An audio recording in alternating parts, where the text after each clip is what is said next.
Možemo. Budemo. Dajte na neko. Puno. Nema problema.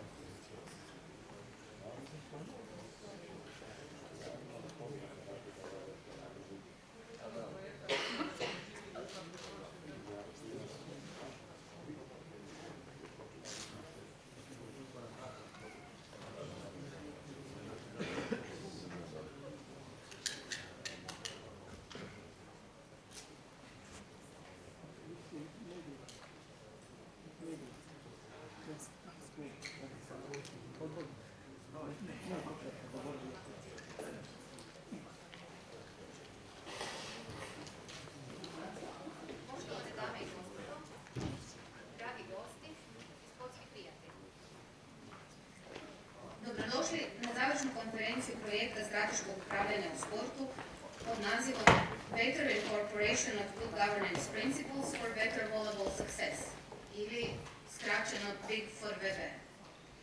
Veliko mi je zadovoljstvo danas pozdraviti članicu Međunarodnog olimpijskog odbora i posebnu savjetnicu dekana Zagrebačke škole ekonomije i menadžmenta za međunarodne projekte, gospođu Kolindu Dragna-Kitarović.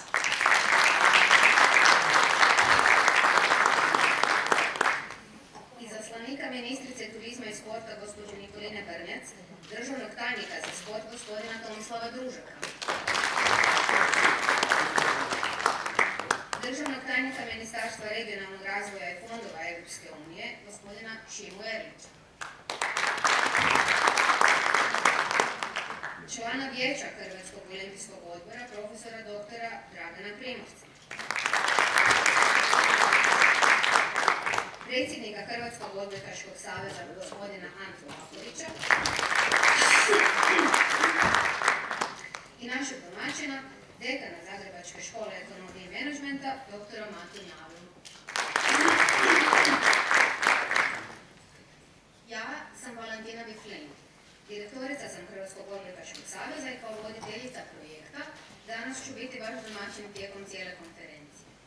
O samom projektu biti će puno više riječi u daljnjem tijeku današnjeg izlaganja, a sada, na početku, molim da nam nekoliko uvodnih riječi upute dekan Zagrebačke škole ekonomije i menadžmenta, gospodin Mato Njavro, predsjednik Hrvatskog odbojkaškog saveza, gospodin Ante Vaković, izaslanik ministrice sporta, gospođe Nikoline Brnjac, državni tajnik za sport, gospodin Tomislav Družak, te Šime Erlić, državni tajnik Ministarstva regionalnog razvoja i fondova Europske unije.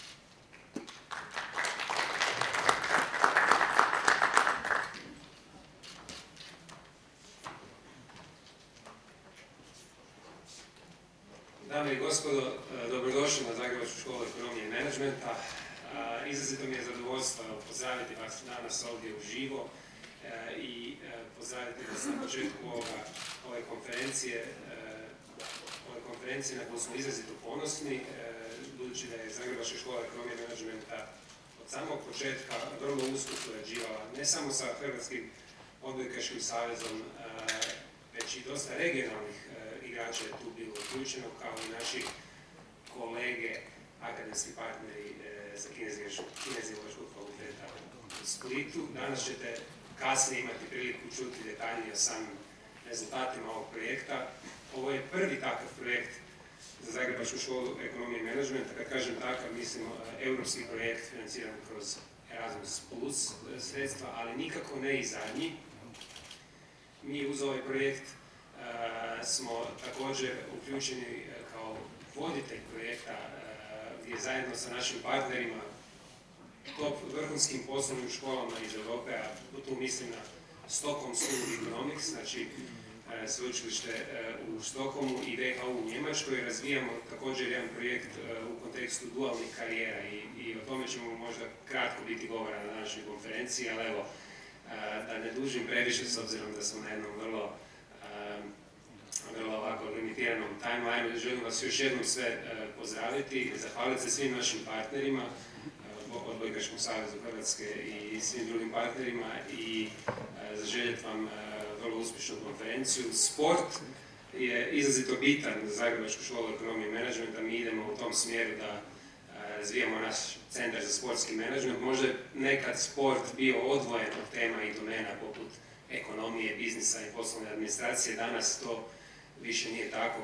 Danas je sve to dosta interdisciplinarno, mi pratimo što naši partneri, što naše slične institucije po svijetu i Europi rade i kao što sam već spomenuo, čak i ovaj Stockholm School of Economics, a i WHU u Njemačkoj, to su fakulteti, sveučilišta slična nama, imaju centre za sportski menadžment gdje se zajedno sa sportašima, sa sportskim klubovima, sa olimpijskim organizacijama radi na povezivanju ove dvije domene. Tako da, evo, još jednom, dobrodošli na Zagrebačku školu ekonomije i menadžmenta i želim vam vrlo uspješnu konferenciju. Veliki pozdrav!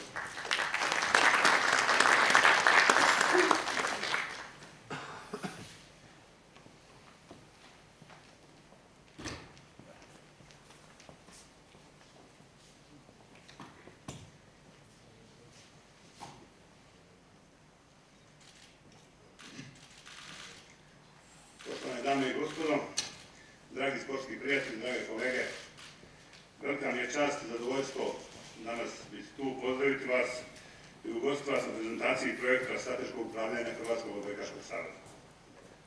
Neizmjerno mi je drago da je pokazan ovakav interes za našim projektom i tu smo spremni podijeliti s vama sva znanja i iskustva koje smo stekli u ove 2 godine i bit će nam da to neizmjerna čast i zadovoljstvo. Kao predsjednik Saveza, poštovao sam dobio veliku moć, ali isto i veliku odgovornost, jer trebalo je krenuti u novu etapu razvoja hrvatske odbojke, jer se dosadašnja pokazala jako neučinkovito. I moramo se složiti da upravljanje sportskim sustavom podrazumijeva čitav niz elementarnih znanja, kako iz pravnih znanosti, ekonomije, menadžmenta, upravljanja, ljudskim resursima, te poznavanje sporta na svim razinama. I krenuli smo u taj projekt smjelo, dobili smo potporu Europske unije i evo, danas smo tu na domak gotovog rješenja i spremni smo da taj naš projekt strateški planiran ima cilj pomoći svim sportskim subjektima da izrade čvrste i stabilne temelje za budućnost na kojima će se bazirati novi sportski uspjesi i stvaranje novih zvijezda, jer mi smo ipak nacija koja je navikla na pobjednike, na rezultat, a bez jakog sustava i dobre organizacije neće biti ni rezultata.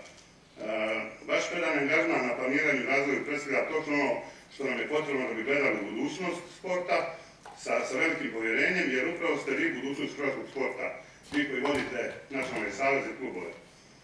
Još jednom želim vam ugodnu i informativnu konferenciju s kojoj ste s sobom ponijeti nova znanja i upotrijebiti već sutra na dobrobit svih nas u hrvatskom sportu.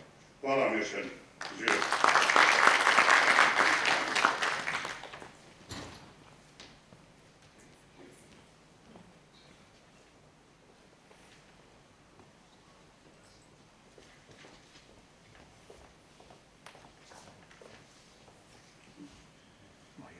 Poštovani nositelji i organizatori ove današnje konferencije, dragi sportski prijatelji, dame i gospodo.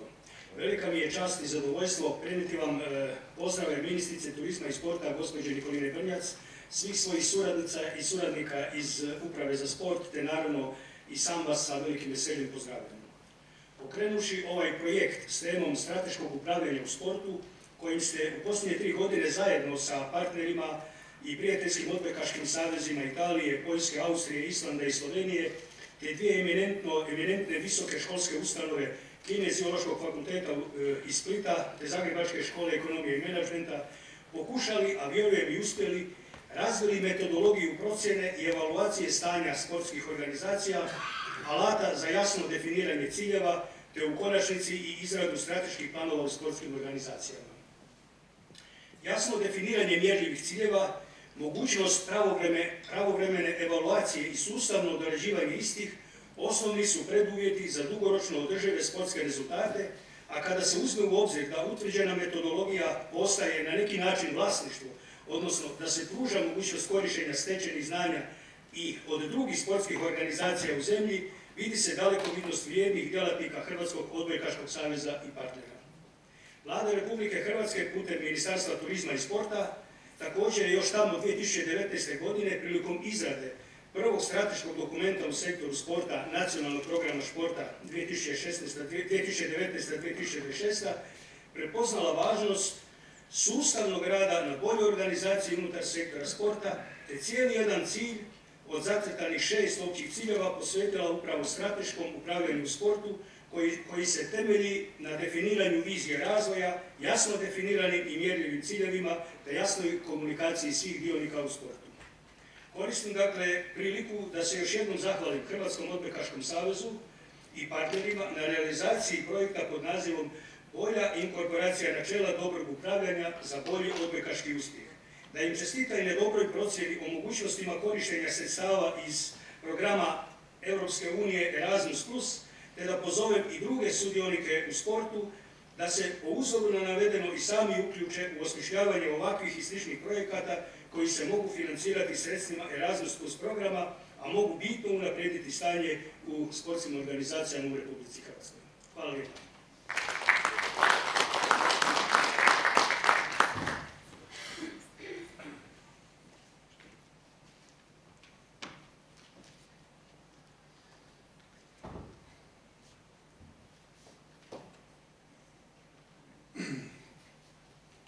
Dobar dan svima, poštovani visoki uzvanici i svi prisutni, sve vas skupa srdačno pozdravljam u ime Ministarstva regionalnog razvoja, fondova Europske unije, u ime ministrice gospođe Nataše Tramišak i svoje osobno ime. Zadovoljstvo mi je danas biti ovdje sa vama na ovom završnom događanju projekta Big for Volleyball, financiranog iz Erasmus+ programa, a ujedno se posebno zahvaljujem i domaćinu Zagrebačkoj školi ekonomije i menadžmenta, te posebice Hrvatskom odbojkaškom savezu. Dopustite odmah na početku i da čestitam svim partnerima na projektu koji su sudjelovali u ovom vrijednom projektu kroz nekoliko godina provedbe ovoga projekta, a danas ćemo imati prilike na završnoj konferenciji vidjeti i o čemu je sve tu bilo riječi. Provoditi europski projekt nije lako. Kada se uz redovan posao koji imaju posebice organizacije kao što su udruge, kao što su savezi, kao što su različite druge organizacije koje funkcioniraju u području športa, ali i obrazovanja, kulture i drugim segmentima, kad u svoj redovni posao moraš steći određena znanja, određene kapacitete, da radiš posao koji zahtjeva i određena administrativna znanja po pitanju europskih projekata, onda to znači da su te organizacije zrele, da su kvalitetne i da se bave razvojnim stvarima koje su dobrobiti, naravno prije svega ovdje u kontekstu za razvoj sporta. To zahtjeva predanost, viziju organizacije, ali i svojevrstan administrativni kapacitet o kojem često puno možemo čuti da je potrebno ga steći i bildati, kako volimo kazati, kroz vrijeme. To ujedno znači da svi vi koji ste sudjelovali u projektu ste organizacije sa znanjem i da ste stekli važno iskustvo koje je bitna referenca za vas i za buduće natječaje, te da ste kroz projekt, siguran sam, stekli nove spoznaje u ovom području djelovanja, upoznali se sa primjerima najbolje prakse na razini Europske unije, uvidjeli na koji način ćete moći unaprijediti vlastite organizacije i vaše poslovanja, što u konačnici donosi dobrobit ne samo Odbojkaškom savezu i svim partnerima koji su se našli oko ovoga projekta, nego i hrvatskom sportu u cjelini. Sport je naš najveći promotor u svijetu, naš najvrijedniji domaći resurs, možemo se tako izraziti. On je naše nematerijalno dobro, naša društvena mreža sa najvećim brojem korisnika i upravo zbog toga moramo osnažiti i osnaživati i profesionalizirati naše sportske organizacije, a europski projekti jedan su od važnih alata na tome putu. Erasmus+, kao jedan od tih alata, kao jedan poznati već dugo godina, cijeli niz, preko 30 godina vodeći program Europske unije za obrazovanje, osposobljavanje za mlade i sport, u novom 7-godišnjem razdoblju dobiva još jednu puno veću dimenziju, jer će se kroz europski proračun čak duplo više sredstava izdvajati za Erasmus+ u razdoblju 21-27, što znači da je Europska unija i države članice prepoznaju važnost ovoga instrumenta u povezivanju Europljana upravo ovim segmentima: obrazovanje, cjeloživotno učenje, sport i mladi. To je nešto što je i budućnost Europske unije. Kroz ta sredstva procjena je da će više od 12 milijuna Europljana putovati i razmjenjivati prakse upravo preko ovakvih i sličnih projekata kao što ste i vi sad imali prilike sudjelovati u njemu. Erasmusom se nastavlja podupirati obrazovanje, digitalne vještine, provoditi strategija Europe za mlade i razvija se europska dimenzija sporta. Međutim, osim Erasmusa, Hrvatsku u novoj financijskoj perspektivi očekuje uistinu puno sredstava za ulaganje iz fondova Europske unije, iz raznih fondova koji su nam stavljeni na raspolaganje. Kao što znate, čuje se puno, o tome se priča u medijskom prostoru, do sada je Hrvatskoj bilo na raspolaganje 10,7 milijardi eura s prethodne omotnice, sada je preko 25 milijardi eura stavljeno na raspolaganje. Vidite da nema dijela Hrvatske gdje se nije materializirao neki projekt iz Europske unije i znate koliko je to važno za sami rast i razvoj Hrvatske, za unapređenje svih dijelova društva Republike Hrvatske, za unapređenje gospodarstva, kulture, športa, obrazovanja, svega, a sve na našem putu kako bi u jednom što kraćem vremenu uspjeli stići najrazvijenije zemlje članice Europske unije. A sada stavljamo na raspolaganje čak duplo više sredstava nego do sada i morat ćemo uistinu biti vješti, pametni, imati što više ovakvih organizacija partnerskih koji su naučile sudjelovati i provoditi europske projekte kako bi te novce znali na jedan kvalitetan način usmjeriti i kanalizirati u stvari koje uistinu mogu ponuditi dodatnu vrijednost Hrvatskoj. Uz redovne fondove za koje ste već čuli, kroz koheziju, Europski fond za regionalni razvoj, kohezijski fond, kroz operativne programe, učinkovite ljudske potencijale, konkurentnost i kohezija, imamo i poseban instrument koji je na snazi samo od ove perspektive, a to je instrument za oporavak i otpornost, koji je došao povrh ove redovne omotnice sredstava iz Europske unije, baš kao odgovor Europske unije na krizu prouzrokovanu Covidom, kako bi se naša društva što prije stabilizirala, kako bi jednostavno na taj šok koji je nastao uslijed Covida, na pad gospodarskih aktivnosti, ali i svih onih drugih aktivnosti u društvu, da to budu sredstva koja će u kratkom vremenu biti odgovor na to i da nas vrate opet na one stare stope rasta prije Covida i da nam ponudi jednu društvenu afirmaciju i jedan boljitak za sve nas.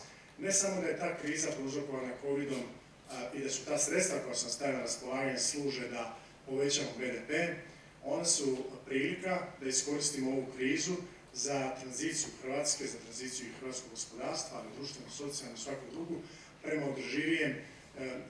održivijem, zelenijem društvu. Znate da je ključni strateški dokument Europske unije sljedeće razdoblje, Europski zeleni plan, i da će se puno investicija za sve one projekte koji se sada pripremaju naći upravo u okviru zelenih politika. Vjerujem kako će velike prilike isto tako biti i za sport, itekako velike, kroz sve ove instrumente, posebice u kontekstu turizma, dakle kombinacije sporta i turizma i prolongacije turističke djelatnosti, proširenja, jačanja tog turističkog proizvoda koji imamo, ali i u kontekstu obrazovanja, odnosno jedne ekstenzije na obrazovni sustav koji se naravno, koji je zamisliv bez sportskih aktivnosti. I to je ono što Europska unija također stavlja naglasak kroz fondove koji će biti dostupni u Hrvatskoj u sljedećem programskom razdoblju. Hrvatska se nalazi sad u jednom prekretnom razdoblju, da tako se izrazim, odnosno između dvije financijske perspektive, prijelazno razdoblje, i sada je najbolje vrijeme za sve korisnike koji pripremaju i vas koji ste ove projekte ostvarili, ali i vas koji pripremate projekte za novu perspektivu, da sada ulazite u ta partnerstva, tražite kvalitetne partnere, tražite kvalitetne sugovornike za pripremu vaših projekata, jer natječaji koji će ići iz europskih sredstava, prije svega iz nacionalnog plana oporavka i otpornosti, ali onda i kroz sve ove druge fondove se očekuju već po početku 2023. a onda postepeno, ispričavam se 2022. a onda postepeno kroz 2023. 2024. broj tih natječaja će eksponencijalno rasti i taj pritisak na potrošnju sredstava će biti sve veći, a prema tome svi vi koji radite i sudjelujete u projektima, evo sada je kvalitetno vrijeme za pripremiti kvalitetne projekte. Prilika je velika pred nama, trebamo se svi uključiti, treba je na najbolji mogući način iskoristiti, a vjerujem kako sportaši to znaju puno bolje od svih drugih, jer tako da ne sumnjam u vaše projekte i uspjehe po tom pitanju. Hvala.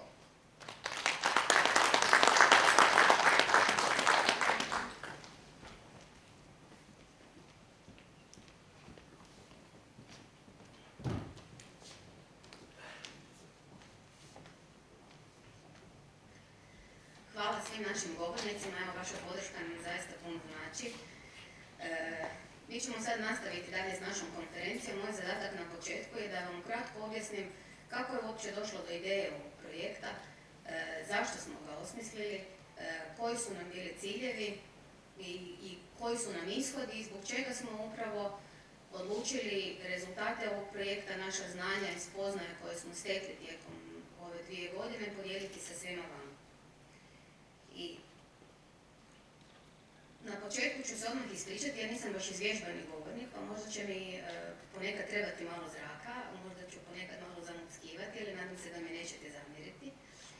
S druge pak strane, naših 2,5 godine zajedničkog rada proteklo je u vrlo neformalnoj atmosferi, u jednom lijepom druženju, pa ja se nadam da ćemo nastaviti tako u ovom tome danas. I molila bih vas da mi dignu ruke svi oni koji sada dolaze iz nekih organizacija koje su vezane u sport. Da li ste klub, ili dolazite iz saveza, ili ste članovi Olimpijskog odbora. Znači svi koji imate neke veze sa sportom i organizacijama u sportu, da mi dignete ruku. Hvala. Čisto tako da se malo upoznamo pa da znamo s kim pričamo. Postoji jedna anegdota, evo, iako će se iza mene tu vrtiti nekakvi slajdovi, ja sam tu i pripremila neku prezentaciju, ali umjesto nekakvih čitanja informacija sa slajdovima, ja sam odlučila ispričati jednu priču. Dakle, postoji jedna anegdota o Albertu Einsteinu koji se vozio u vlaku, pa ga je onda zaustavio kondukter i pitao ga kartu, a ovaj jadan je počeo bjesomučno tražiti svoju kartu po džepovima. Se kaže kondukter, pa ali gospodin Einstein, ja znam da ste to vi, pa nećete me prevariti, evo ja ću vama oprostiti kao da imate kartu. A kaže on, joj, nije mene strah vas kao konduktera, nego meni je problem što nemam kartu, ja ne znam kad trebam sići s vlaka. Zašto vam to pričam? Dakle, najveći umovi i oni ljudi koji su iznjedrili najveće izume današnjice uvijek trebaju imati neki plan i uvijek trebaju znati kamo idu. Zašto? Zato da se ne bi izgubili. E pa eto tako, i kad smo 2017. godine predsjednik Ante Balković i ja imenovani na mjesto predsjednika i direktorice Hrvatskog odbojkaškog saveza, zatekli smo savez koji je stvarno bio savez slučaj. U tom trenutku dugovanja saveza, otvorena dugovanja, bila su veća od godišnjeg proračuna. Na koja god vrata smo pokucali, dočekali su nas nekakvi rekovi iz starih razdoblja. Učinilo nam se da smo stvarno u bezizlaznoj situaciji. I sigurna sam da svi vi koji ste sad malo prije digli ruku ste se prije ili kasnije našli u takvoj nekoj situaciji. Neću sada vas prozivati da mi dignete ruku ko se ponekad osjeća bespomoćan i bezizlazno, da ne bi ispalo da sam ja jedina. Ali sigurna sam da se svakodnevno susrećete s problemima i da ste preplavljeni različitim aktivnostima koje morate napraviti, a ne znate od kud početi. I tako smo i nas dvoje tražeći izlaz u jednom trenutku se našli na jednom sastanku sa vlasnikom i predsjednikom uprave jedne velike hrvatske tvrtke, koji je rekao, evo, bravo, vas dvoje se meni činite kao dobri ljudi, kao suvisli, sve što pričate ima smisla. I evo, mi smo spremni vas podržati, financije uopće nisu problem, dakle, koliko god će vam trebati za postići neki uspjeh, mi smo spremni investirati. Nama dapače ne treba nikakav publicitet, mi nismo tvrtka koja je bitna reklama u cijeloj toj priči, međutim mi želimo graditi svoj imidž kroz vrijednosti koje promovira odbojka i mi se želimo etablirati kao nekako društveno odgovorno poduzeće, međutim evo da bi znali u šta uložemo, molim vas pošaljite mi svoj 4-godišnji strateški plan. Tu je počela ideja o promišljanju naše strategije, o tome što mi zapravo želimo, a da nije sušto zadovoljavanje potreba i rješavanje onih problema koji su nam goreći i aktualni. Pa onda Europska unija kaže, uspješna federacija treba biti financijski stabilna, organizirati međunarodna natjecanja, postizati dobre sportske rezultate, biti priznata od strane medija i neprestano graditi dobru reputaciju, regrutirati i razvijati talentirane sportaše i trenere. Uspješna federacija trebala bi poticati čvrste veze sa svim dionicima kako bi postigla svoj puni potencijal. Odlično. Evo ja vas pitam sve koji ste digli sad ruke, tko to ne bi želio biti? Je li ima takvih? Nema. Pa dakle svi želimo postići dobre rezultate, svi želimo biti uspješni, svi želimo biti financijski stabilni, međutim kako? U moru problema, u svakodnevnim obavezama, u imperativima rezultata koje nam javnost nameće, što prvo, otkud krenuti, kako postaviti ciljeve, koji su prioriteti. I onda vođeni izrekom da ne bi trebali učiti na vlastitim greškama jer ćemo tako griješiti cijeli život, odlučili smo potražiti pomoć od saveza koji su etablirani i poznati po svojim uspješnim sportskim rezultatima, ali i stabilnosti u poslovanju već dugi niz godina. Ali jednako tako, od početka je bilo jasno da mi nismo jedini sportski savez, niti jedina sportska organizacija koja ima ovakve probleme. Tako smo s jedne strane okupili naše partnere koji su nam pokazali primjere dobre prakse, a s druge strane smo odlučili pomoći i savezima koji su se nalazili u istim problemima poput nas, pa su tu, evo ja bih zamolila da se ustanu predstavnici Talijanskog odbojkaškog saveza Federazione Italiane Pallavolo, Marko Viotti, predsjednik Austrijskog odbojkaškog saveza, odnosno član Austrijskog odbojkaškog saveza gospodin Gottfried Rath, glavni tajnik Odbojkaškog saveza Slovenije, gospodin Gregor Kumerca, kolegice sa Kineziološkog fakulteta u Splitu, gospođa Katja Kovačić i gospođa Mirjana Milić, i naše divne kolegice sa Zagrebačke škole ekonomije i menadžmenta, Ivija Bernatović i Nikol Štrbac.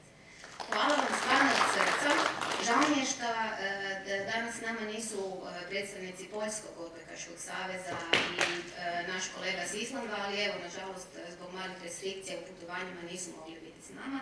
Dakle, to su hrabri ljudi koji su s nama od početka razvijali našu ideju i promišljali o tome kako, na koji način možemo riješiti vlastiti problem, ali ne samo riješiti vlastiti problem, već pomoći i našoj bazi da i ona riješi svoj problem.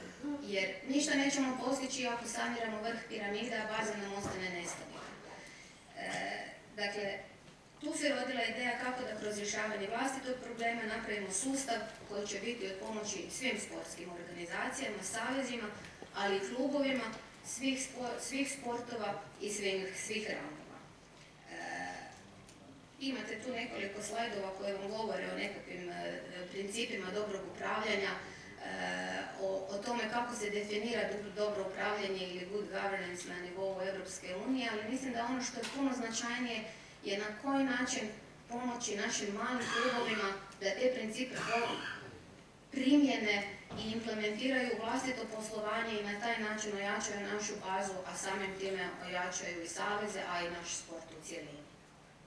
Hrvatski sport, kao što su naši kolege, evo sad napomenuli nekoliko njih, prepun je divnih i talentiranih ljudi, entuzijasta i zaljubljenika. I svi se mi koji puno putujemo volimo hvaliti sportskim uspjesima bilo gdje dođemo u inozemstvo. Ja sam sigurna da svi vi koji puno putujete, da ste sigurno negdje sreli nekog taksistu, konobaricu, sobaricu ili konobara koji su se nadovezali o priču o našim vatrenima, o Goranu Ivaniševiću, Janici Kostelić, o svim uspjesima naše rukometne reprezentacije, Luki Modriću i bivšim uspjesima košarke ili odbojke. Ali nitko od njih ne zna koliki se posao krije u pozadini i što je to ono što sve moramo napraviti da bi onda taj sportski uspjeh stvarno saživio i na terenu. I ne možemo reći da je uvijek srazmjer između sustava koji postoji i onog uspjeha kojeg postižemo na terenu. Međutim, ono što mi moramo napraviti danas je da u vremenima krize pomognemo našim sportašima da ostvare i realiziraju svoj puni potencijal i da nas nastave uveseljavati svojim uspjesima.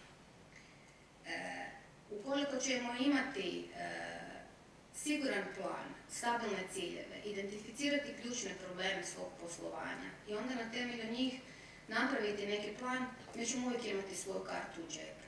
Nas nitko nije mogao učiti ni pripremiti na koronu, niti smo na fakultetima učili kako postupati i šta raditi u ovakvim situacijama, kako se nositi s potresima i s njihovim posljedicama. Sve su to neki rizici poslovanja o kojima ne učimo na fakultetima, ali moramo na njih biti spremni. Međutim, ponavljam još jednom, ako ćemo imati stabilne i ispravne planove, uvijek ćemo znati kamo idemo i bez obzira gdje nas krize odvele, naši ciljevi će biti isti.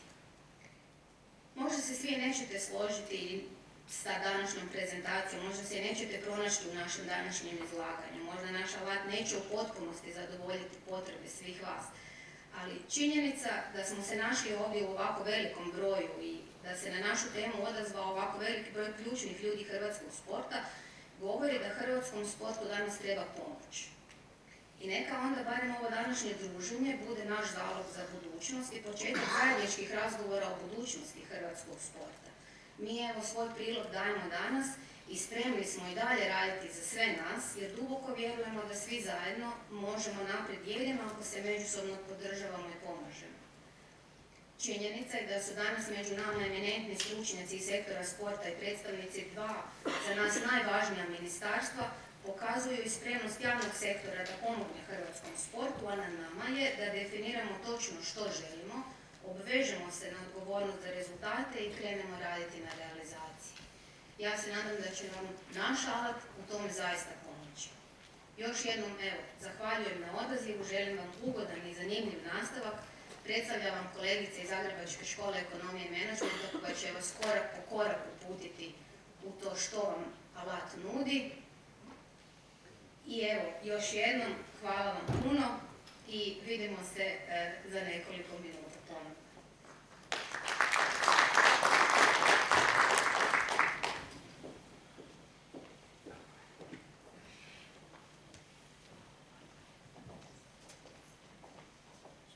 Evo, dobar dan svima. Kolegica, ja ću vam u par minuta sljedećih objasniti što smo to napravili i naravno prezentirati alat kojim osim što je pomogao Odbojkaškom savezu može pomoći i drugim savezima i svakako drugim sportovima. Znači, naši intelektualni doprinosi u ovom projektu su bili da nakon dubinske analize koje je Kineziološki fakultet u Splitu i Zagrebačka škola ekonomije i menadžmenta provela sa našim dragim partnerima, znači svatko od institucija ima po 60-ak pitanja kao početak, da razumijemo naravno u kakvim zemljama, s kakvim partnerima, s kakvim izazovima se naši partneri susreću. I nakon toga, znači kroz dubinsku analizu, smo obavili intervjue sa svakim od partnerima. Nakon toga, znači uz istraživački rad i uz dobre prakse koje određeni savezi imaju, smo napravili dva vrlo korisna vodiča, metodološki, ali i alat koji će savezima i drugim sportovima koristiti u praćenju i kontroli određenih projekata.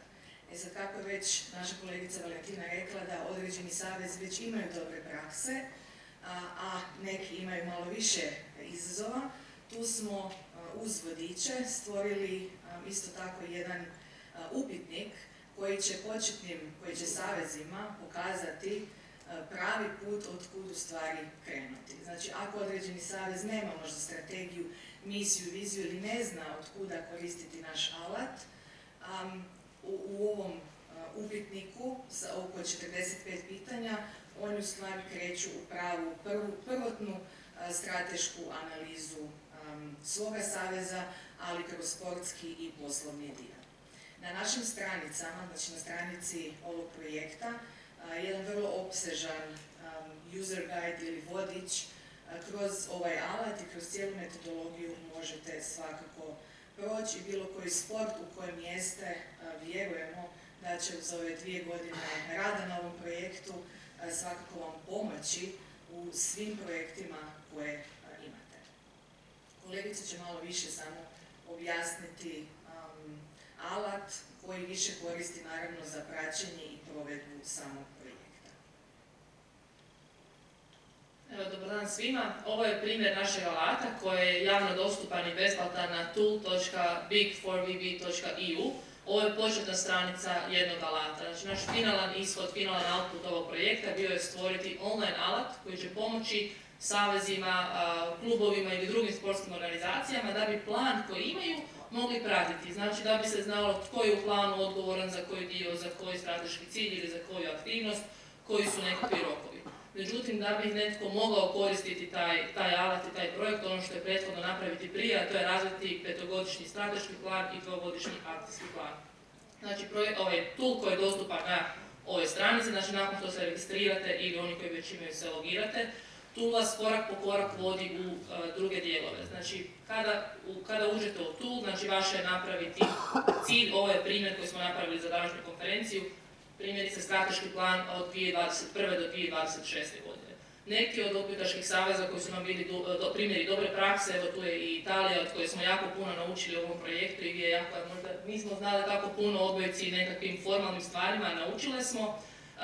Marko iz Italijanskog saveza nam je bio velika pomoć od kojeg smo puno naučili i u principu prva stvar kad netko krene koristiti ovaj alat je nekakve preporuka, nekakvih aktivnosti, odnosno što savezi žele ostvariti. Prvi koraci su ovdje da se koristi SIGS, to je recimo samoevaluacijski alat koji je već bio dostupan i prije ovog projekta od strane Europske unije i svi naši savezi koji su sudjelovali u projektu su prvo ispunili taj SIGS da bismo znali koji su im dijelovi saveza najslabiji, a koji su najveće snage.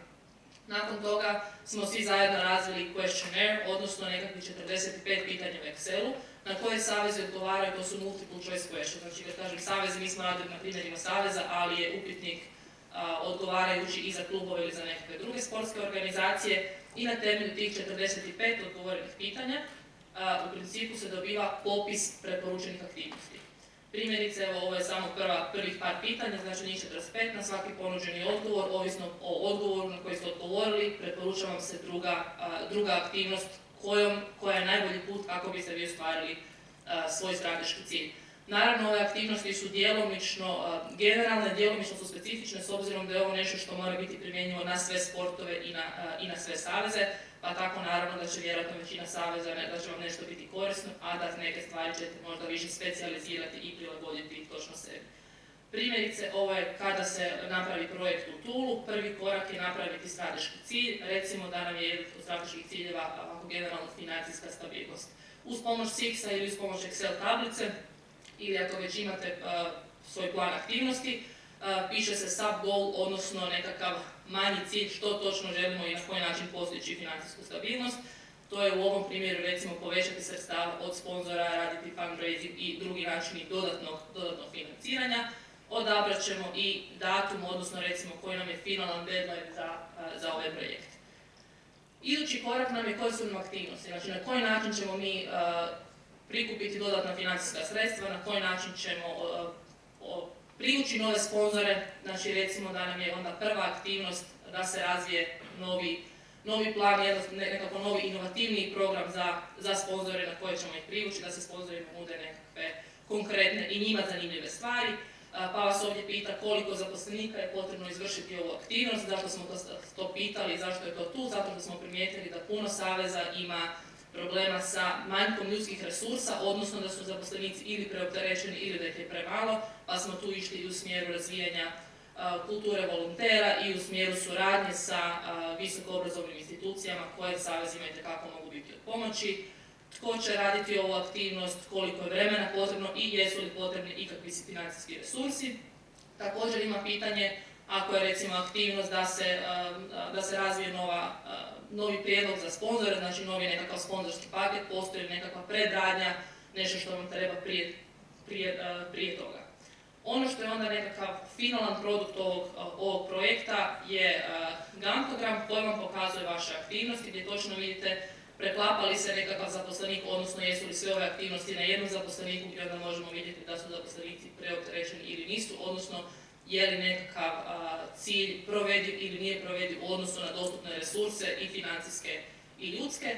Ono što je dobra stvar ovog projekta i ovog programa, jednom kad ga ispunite, stizat će vam beskrajno puno remindera ako ne poštujete svoje ciljeve, ako ne poštujete svoje rokove, tako da mislimo da je to jako dobar način da nekako pratite, da cijeli savez, cijela organizacija prati korak sa svojim ciljevima i kako ide prema planu ostvarenja koje je za nekakvih 5 godina, ali da se može reagirati na vrijeme i puno ranije ukoliko nešto ne ide prema planu. Now I would like to invite Mr. Marco Miotti from the Italian Volleyball Federation, who is going to share with us a short experience from this project. Thank you, Marco.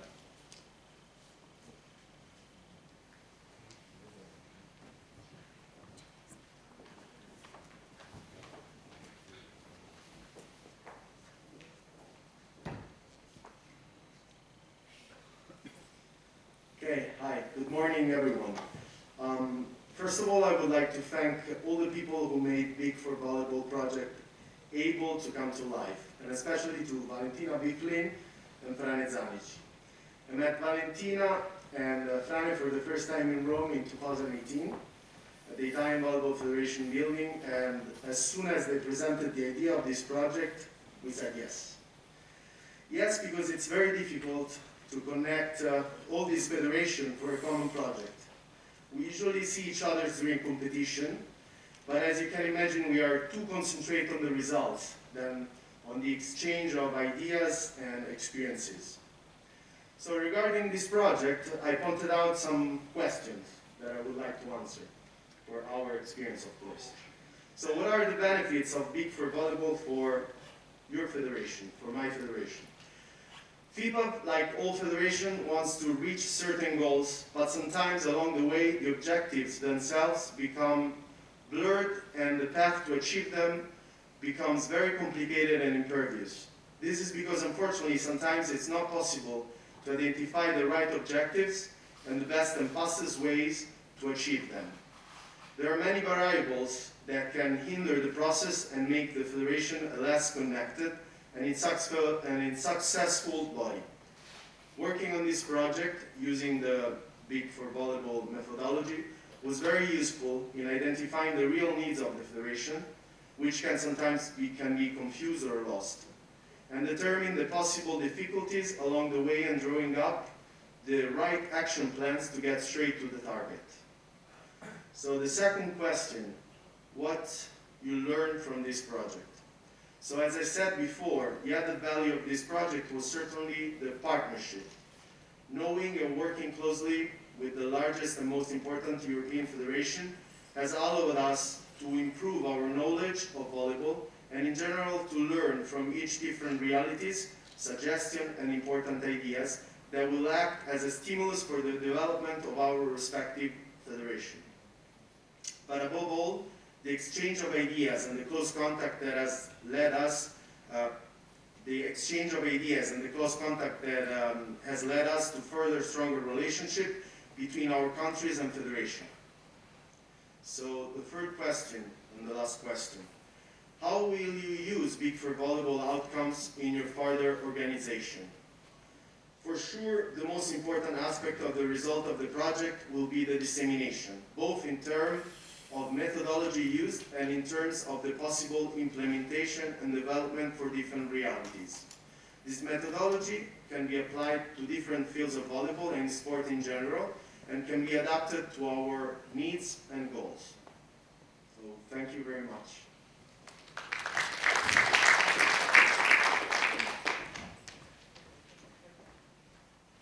And it's our pleasure to announce Gregor Komerca from the Slovenian Volleyball Federation.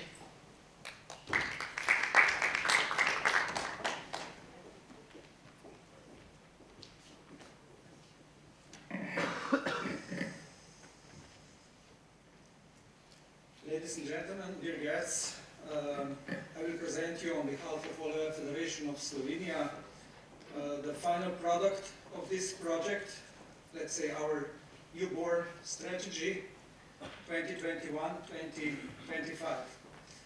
We prepared this document in cooperation with University of Ljubljana, School of Economic and Business, led by Professor Dr. Tomaž Čater and his group of students. We considered the tool as already mentioned today and followed also the methodology. We fixed the strategic goals and activities and also deadlines and responsible persons. When we talk about benefits of this project, there is many of them at each part of the federation. One thing is to avoid stagnation of federation and to avoid a workflow without goals. Hope this tool will encourage sport associations to improve the performance, to improve development and popularity of sport, and finally to improve their status and in the country towards sponsors, sports society and the public. What we learned. Already during the preparation, we received information on strengths and weakness of our federation. We received also information on competitors and partners.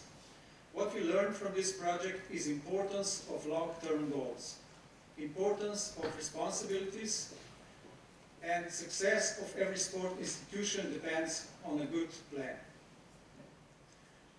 Our strategy, including 5 main goals. First, development of volleyball for children and youth. Second, organizing competitions and events at the national and international level. Third, we will try to reach top sport results of national teams. Fourth, volleyball promotion and media appearance is the next goal, and we will follow also business and financial goals. Our job is not finishing today. We're preparing also future activities to present the tool to members of our federation, to present the tool to other sport organizations. If I underline, this is an excellent project for a better future of volleyball and all other sports. At the end, I want to thank you all partners in this project. Hvala vama i pošto smo u teškoj situaciji, želim vam svima puno zdravlja.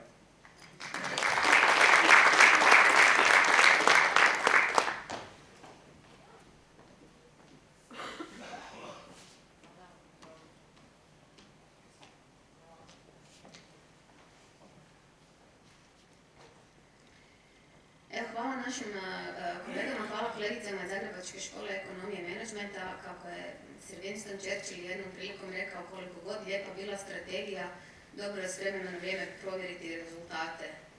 Pa onda, evo, ja bih zamolila da mi se ovdje gore na bini danas pridruže predsjednik Hrvatskog odbojkaškog saveza, gospodin Ante Baković, gospodin Tomislav Družak, državni tajnik Ministarstva turizma i sporta, gospođa Kolinda Grabar-Kitalović, članica Međunarodnog olimpijskog odbora i posebna savjetnica dekana za međunarodne projekte Zagrebačke škole ekonomije i menadžmenta, profesor dr. Dragan Primorac, član vijeća Hrvatskog olimpijskog odbora zdravstvene antidopinške komisije, te gospodin Šime Erlić, državni tajnik Ministarstva regionalnog razvoja i fondova Europske unije.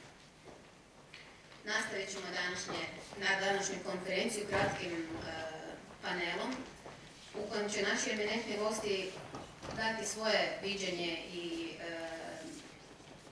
prokomentirati načine na koje vide kako ovaj projekt i kako rezultati ovog projekta mogu unaprijediti poslovanje u sportu u Hrvatskoj danas.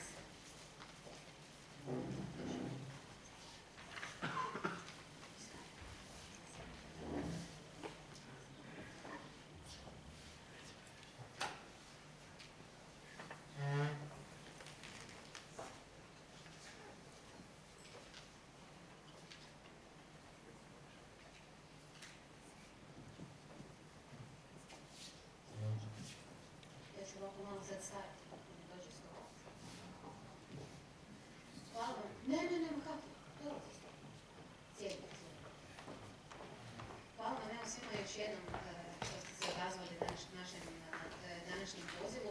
Nadam se da vam je ova tema o kojoj smo danas razgovarali zanimljiva i evo za početak bih vas zamolila da mi kažete iz vaše perspektive.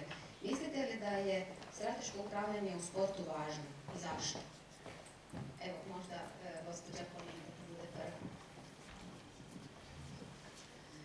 Hvala vam lijepa, srećan pozdrav svima i prije svega čestitke svima vama koji ste sudjelovali na ovom iznimno važnom projektu. I da, strateško upravljanje i dobro upravljanje, good governance u sportu je danas ključno.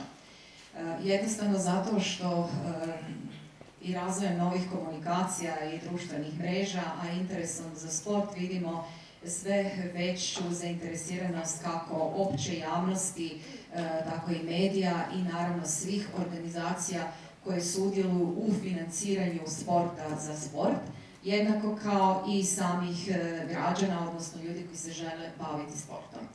Da bismo mogli upravljati sportom na one 3 ključne razine, 3 stupa upravljanja, a to su društveno, ekonomsko, odnosno gospodarsko i institucijsko upravljanje, moramo imati prije svega viziju i strategiju. I ta vizija i strategija moraju postojati na svim razinama. Od države prema najnižim razinama, znači prema tim temeljnim organizacijama, odnosno sportskim udrugama, klubovima i tako dalje. Svako u okviru svojega djelovanja treba znati što želi u sljedećih nekoliko godina, kad je riječ o ne samo o sportskim uspjesima, već i kako doći do tih sportskih uspjeha kroz financiranje, kroz dobro poslovanje, kroz uporabu talenta, poticanje novog talenta i sve ostalo što je bitno. Kad govorimo o sportu, često u Hrvatskoj, pa i drugi u svijetu, sport doživljavamo kroz natjecanje i sportske uspjehe. Međutim, sport je puno više od toga. Sport je iznimno bitan za opći boljitak društva, dakle za fizičko zdravlje, za mentalno zdravlje, za fokusiranost. Iznimno je bitan za društveni razvoj. Sport kroz svoje vrijednosti natjecanja, pozitivnog natjecanja, timskog rada i tako dalje, pomaže ne samo poticanju tih vrijednosti u društvu, već i izgradnji kompetencija kod mladih ljudi za život uključeno društvo. Sport može nadići i rješavati probleme isključivosti, uključenja manjina, posebno kad govorimo o ženama, ženskom sportu, za koji, usudila sam se reći, medijima držim da u Hrvatskoj ipak bolje razvijeni i bolje smo fokusirani na njega nego drugdje u svijetu.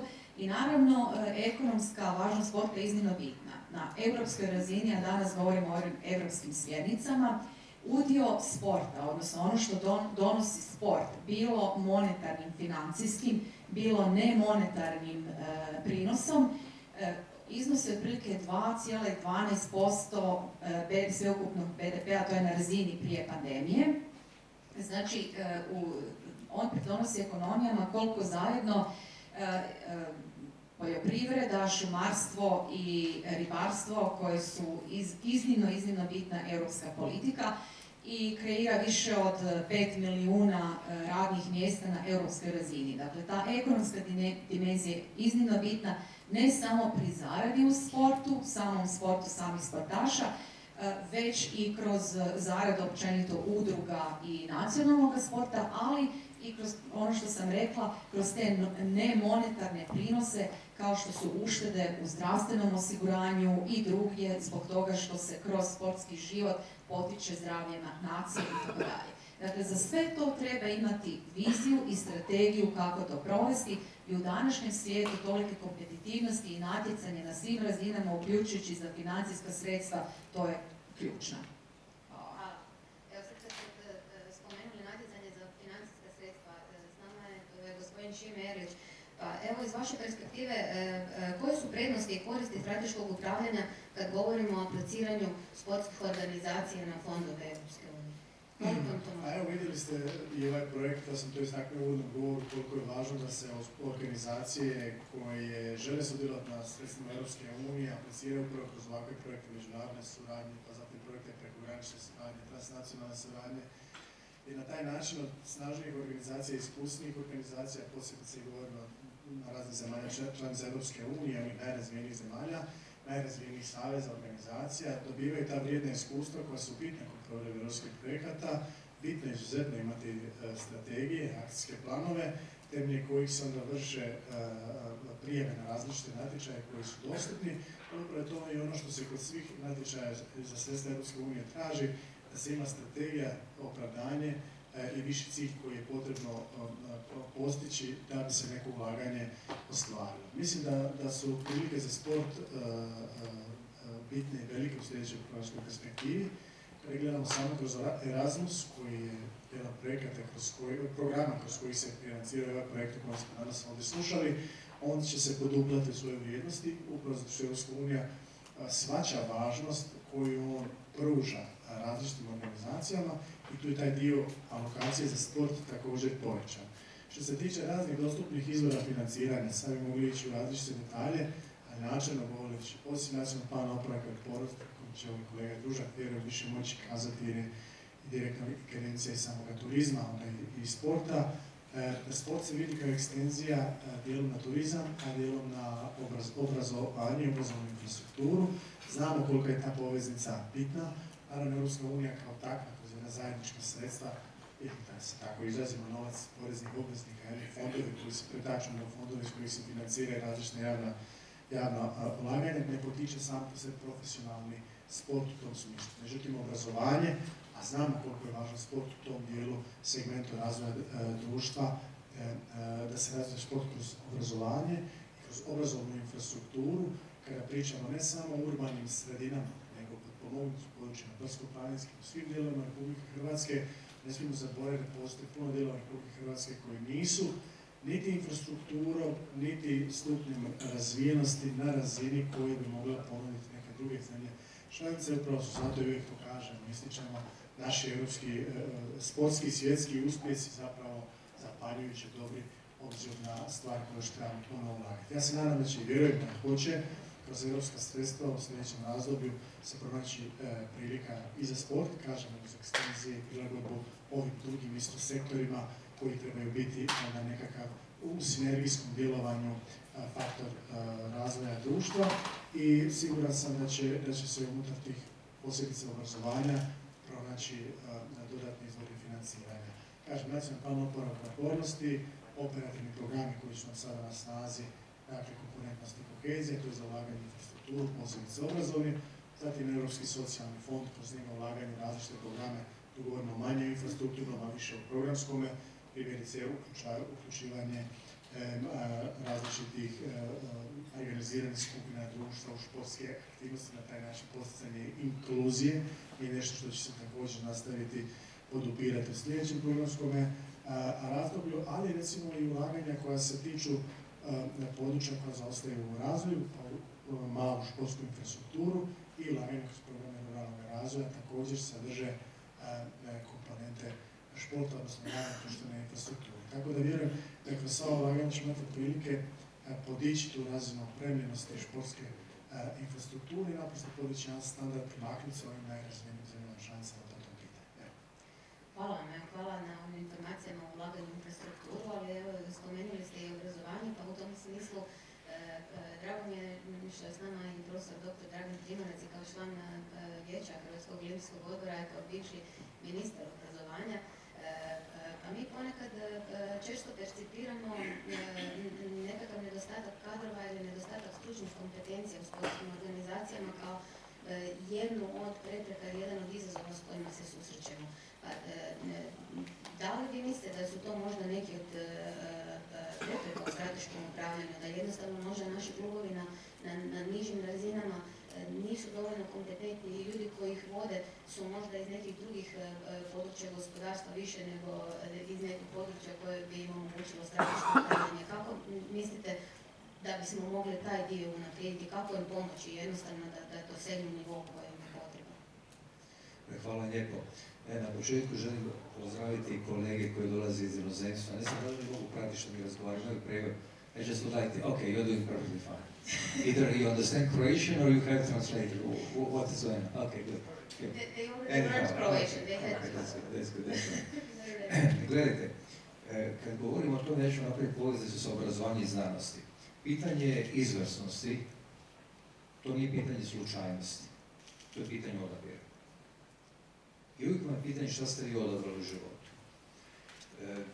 Ako vam je sport ljubav, ako sa sportom živite cijeli svoj život, naravno da sport gledate drugim očima nego kad ste na privremenom radu u sportu. Zbog čega vam to govorim? Zbog toga što ovaj projekt, ja sam rekao gospodinu Bakoviću, me impresionirala prvo njegova hrabrost. Jer vi kad radite evaluaciju prošlosti, ona uvijek nije zgodna. Mi koji imamo puno više iskustva u nogama, znamo što to znači. Znači hrabrost. Druga stvar, njegov pristup koji je išao je sustavan i on je ubacio elemente znanosti, tu je naša kineziologija, to su kolegi iz inozemstva i ako hoćete u konačnici Zagrebačka škola menadžmenta i na jedan poseban način on je to prikazao javnosti. Znači najmanje 3 komponente od ovih ciljeva što nameće Europa i integrirao unutar ovoga cijelog projekta. Ako ja mogu napraviti samo jedan komentar, kao neko koji je dugo u znanosti, koji kombinira ono što se događa u Europi, imam tu privilegiju uspoređivati s onim gdje ja živim 30 godina, direktno izredno to Amerika, onda moram reći da unutar ovog jednog cijelog projekta, kad se pokrenuo sa samo evaluacijom, ja bih dodao još jednu komponentu, to je vanjska evaluacija. Ta vanjska evaluacija je meni jako puno pomogla kao ministru obrazovanja da kažem istinu o hrvatskom obrazovnom sustavu. koji je u 10 godina došao na 27. mjesto u svijetu. Ispred svih država u regiji jedino je mogla Austrija parirati. Ali uzelo 10 godina, jer mi često kad radimo vlastitu evaluaciju je pitanje koliko ona može kao takva biti objektivna i to je jedini način da možete napraviti dati preporuku. Na početku kad smo razgovarali oko tome što predstavlja ovaj model, pa ćemo se vratiti na trenutak oko obrazovanja, ja mislim da ovo što je napravio Odbojkaški savez, da može postati model za druge. Jer oni svjedoče istinu, svjedoče sa svojim dijelima i na jedan poseban način svjedoče kako znanost može biti sastavni dio sporta. I sad dolazimo na jednu ključnu poveznicu o kojoj ja govorim. Dakle, mi smo svi duboko u znanosti, barem kolege moje, dobijamo Horizon projekte, 2020, FP7 i sve druge, ali ono što je iznimno rijetko vidjeti da takve projekte dobijaju u sportu. I to je jedan golemi iskorak, jer tu svjedočite jednu izvrsnost i to ono što mene čini neizmjerno sretnim. Sad, ko ima pravo govoriti o izvrsnosti? Dakle, kolege iz inozemstva, molim vas, ne dožive nimalo pretenciozno. O izvrsnosti mogu govoriti oni koji su izvrsni. To Hrvatska svjedoči svi svojim rezultatima. Tako da i jedna poruka koja ide iz Hrvatske oko kvalitete hrvatskog sporta je iznimno značajna. Ja ću vam govoriti o dva sporta gdje sam ja direktno uključen. To je taekwondo i to je nogomet. Kroz nogometni savez i kroz taekwondo savez. I s druge strane govorit ćemo o naporima koje ulaže Hrvatski olimpijski odbor i pozdravljam nazočnog kolegu prijatelja. Ako u segmentu Hrvatske, to je bilo rečeno 2004. godine, kroz 150.000 učenika uključenih u hrvatski školski sport postižemo takve rezultate, što će biti kad mi mobiliziramo taj broj na 350.000? I mi smo taj broj digli negdje na 280.000 i pogledajte što je događaju dan. A za to je trebalo napraviti infrastrukturu, u kratkom vremenskom periodu do 130 školskih objekata je izgrađeno. Kroz cijeli koncept zakona, kolege sa kineziologije jako dobro znaju što je ušlo u zakon o sportu, ko može se baviti edukacijom mladih, na koji način i zašto je unutar tog koncepta Hrvatskoj potrebno imati osposobljene ljude kako ne bi imali improvizaciju. Improvizacija može biti dobra u nekim stvarima, ali u sustavu ona nikako nije dobra. I moja zadnja poruka. Moj prijatelj, japanski ministar obrazovanja, zvao se Matsuda, je meni davno rekao jednu usporedbu, a to je da se učenici, ajmo ovako reći, korektnije, studenti se u Japanu pripremaju za sveučilište u osnovnoj školi. Isti je koncept u sportu. Ako država to nije prepoznala, onda je njena upitnost glede sporta, ja bih rekao, u najmanju ruku dvojbena i Hrvatska je to prepoznala i od predškolskog uzrasta, ako hoćete, kroz Hrvatski školski športski savez i druge institucije, prema srednjoj školi, i to jako ministarstvo dobro radi, skrbi. Jer nije nužno da su svi šampioni. Nemojte zaboraviti, ja ću opet reći to subjektivno kao medicinar, da pitanje zdravlja nacije ovisi o tome što mi činimo danas od naših najmlađih pa do starih. I to ja smatram strategijom sporta i smatram da objektivizacija ovih rezultata i ishodi ovoga projekta svjedoče prvo da Hrvatska može, da Hrvatsku nije strah biti u partnerima sa 5 ili 6 drugih država kojima je pokazala otvoreno što radi, da je Hrvatska spremna na kritiku i u konačnici da Hrvatska zna kuda ide. Evo, to je moja poruka. Hvala. Hvala vam. Gospodine Družak, mislite li da će alat koji je rezultat ovog projekta biti koristan i drugim sportskim organizacijama u njihovom budućem radu? Dakle, ja bi, kao što sam i u uvodnom govoru rekao, još jedan put se zahvalio na hrabrosti, odnosno na odlučnosti Hrvatskom odbojkaškom savezu da primimo jedan ovakav projekt koji zasigurno pruža dobre temelje za promišljanje hrvatskog sporta dugoročno. Ja bih podsjetio da je 2019. godine donešen nacionalni program športa 2019-2026 koji ima 6 osnovnih, 19 posebnih ciljeva i sad cijeli niz mjera i aktivnosti za provedbu, od kojih je dobar dio već i u primjeni. Određeni dio tih mjera da bi se mogli realizirati ciljevi. Nažalost čeka donošenje novog zakona o sportu, on će biti, ja se nadam, uskoro i ugledati svjetlo dana i biti na raspravi prije svega javno, a onda nakon toga i u Hrvatskom saboru. Prema tome, on će stvoriti određene pretpostavke da se neke akcije i zadaci predviđeni tim nacionalnim programom sporta mogu realizirati. Ono što je bitno, i to je sami ste rekli u uvodnom govoru, velika vrijednost ovoga projekta je to što je on javno dobro, odnosno što će on biti primjenjiv i na druge sportove. Čuli smo od kolegica iz Zagrebačke škole menadžmenta da znači uz određene prilagodbe, uz određene specifičnosti u okviru realizacije tog projekta mogu ga primjenjivati i drugi sportski savezi. Ja osobno nisam naravno dugo u tijelima državne uprave, odnosno sustavu državne uprave kada je u pitanju sport, iako sam u sportu cijeli život, i u stvari dolazim iz realnog sektora, dolazim iz u stvari baze i jezgre iz koje se crpi sport, koje u stvari je sport, to je klub, to je savez, bez obzira bio on na lokalnoj razini, znači gradski nekakav ili nacionalni savez, i tekako smo svjesni važnosti jednog dobrog, dugoročnog strateškog planiranja u kojem su jasno definirane i vizije i cilj, ali ne samo vizija i cilj, svi mi imamo viziju i cilj kada se uhvatimo ili prihvatimo vođenja određenog kluba ili određenog saveza. Međutim, načina kako doći do toga, to je ovako često puta u sferi nekakve znanstvene fantastike, odnosno osobnog razmišljanja, kao što je rekao i Albert Einstein, šteta je dim je karta, ne znam u stvari kuda putujem, odnosno ne znam gdje moram sići sa toga vlaka. Dakle, Ministarstvo turizma i sporta je presretno što je Hrvatski olimpijski odbor, a usuđujem se reći prvi u stvari prihvatio i shvatio važnost dugoročnog strateškog planiranja. Vjerojatno je to malo i nacionalni program športa imao upliva, odnosno pretpostavljam da je vjerojatno malo potaklo to Antu i vas iz Odbojkaškog saveza i taj naš strateški dokument.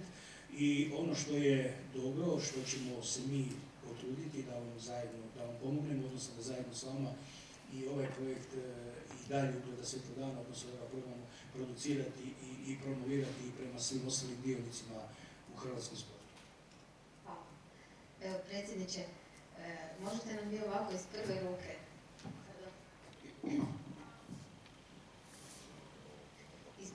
reći koje su iskustva Hrvatskog odbojkaškog saveza iz ovog projekta, na koji način je primjena principa strateškog upravljanja, dobrog upravljanja u sportu kojeg smo predstavili danas ovdje, unaprijedilo naše poslovanje i kako će to utjecati na daljnji razvoj odbojke u budućnosti? Ako uzmemo u obzir da smo mi Hrvati kao narod veliki improvizatori, znači tu smo majstori svih improvizacija, znači napravimo najbolje u datom trenutku. Veliki smo kampanjci, znači kad nam dođe voda malo do nosa, onda se trznemo, odradimo sve u najboljem redu. Ali smo shvatili da to nije put kojim treba ići dalje, jer moderna Europa ima svoje principe, svoje ciljeve i mi nećemo moći kampanjskim radom dalje slijediti tu istu Europu. I naravno smo se odlučili za jedan iskorak, evo koji je rezultat ova strategija upravljanja. Ona je sama po sebi dobra, ne samo nama, nego svim klubovima. Što niža razina upravljanja, to će biti puno korisniji za sve. Jer puno manje kompetencija imaju kadrovi na nižim razinama, zato što mi nemamo financijska sredstva da možemo platiti silnu vojsku tajnika, ljudi koji se bave strukom na nižim razinama, jer kod nas se dešava da nam u klubovima budu, ne znam, u istoj osobi je i vozač, i tajnik, i predsjednik, i on vozi djecu preko njih. To nije sustav. Evo, mi smo se odlučili krenuti putem sustava i već taj sustav daje kod nas određene rezultate. Naravno da je sad na nama da svojim zalaganjem dođemo do faze da nam i sportski rezultat prati te naše strateške ciljeve. Kad dođe do toga, onda ćemo imati kompletnu sliku gdje smo bili i gdje smo sad stigli. Ali u svakom slučaju, stvar koja će doprinijeti da svi kolektivi u Hrvatskoj mogu iz toga izvući neke pouke, mogu izvući pozitivne stvari, to nas veseli, raduje i idemo dalje. Evo, hvala. Jedno ovako zajedničko pitanje za sve, pa može se nadovezati tko god misli da ima ispravan odgovor. Jako često je uvriježeno mišljenje u našoj javnosti da je problem sporta novac. Znači da je nedostatak financijskih sredstava ključni problem hrvatskog sporta. Da li mislite da je tome tako ili mislite da možda i da imamo sam novac koji mislimo da nam treba, možda baš to nekad i ne bi znali šta bi s njim napravili? Evo, gospođa Poliza, koje je vaše mišljenje? Pa mislim da nam je ipak veći problem improvizacija. Improvizacija je nedostatak strategije i zato je jako bitno o čemu danas razgovaramo, dakle vizija strategije i kako je provesti u djelo. Naravno, financiranje je jako bitno i poanta svega što govorimo danas je upravo to kako bi sportske organizacije na svim razinama privukle sredstva.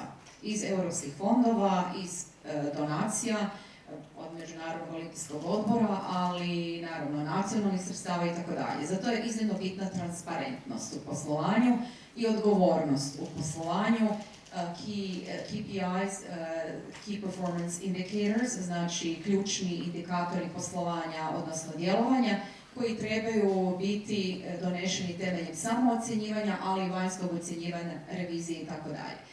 Ali kad već govorite o financiranju sporta, ja moram reći danas iz perspektive Međunarodnog olimpijskog odbora da smo iznimno zabrinuti i potičemo, evo između ostalog i naše ministarstvo i našu državu, na političku potporu i zalaganje za očuvanje europskog sportskog modela, koji se upravo temelji na toj piramidalnoj strukturi, znači u dnu su ovi amaterski sportovi, svi sportaši, sve udruge, i polako prema vrhu ide kao profesionalizaciji, elitnim sportovima itd.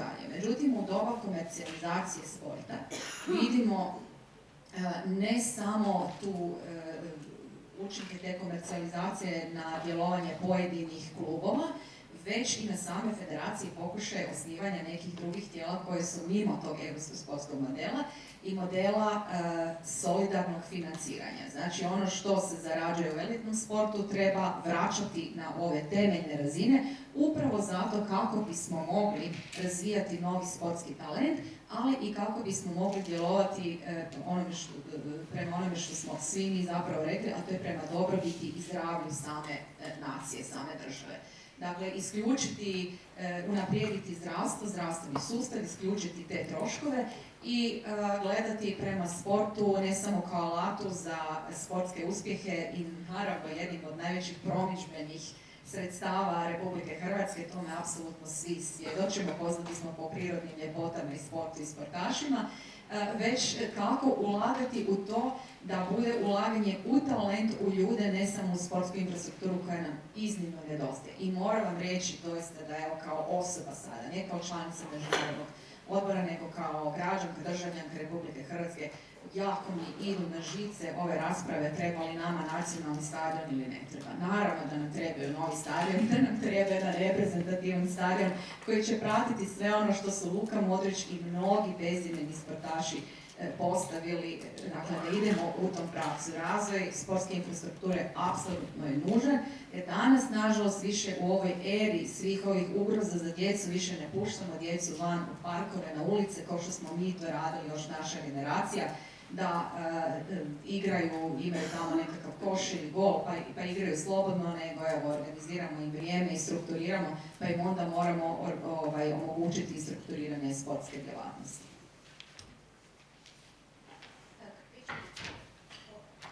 Infrastrukturi, gospodine Erlić, možete sad ukratko reći, evo tu su nam kolege koji su mahom svi iz sportskih organizacija. Koji će nam to uskoro fondovi biti na raspolaganju i koji su uvjeti za apliciranje i da li se mogu prijaviti na natječaje za sufinanciranje sportske infrastrukture svi nivoji organizacija ili je ipak potrebna tu neka viša instanca?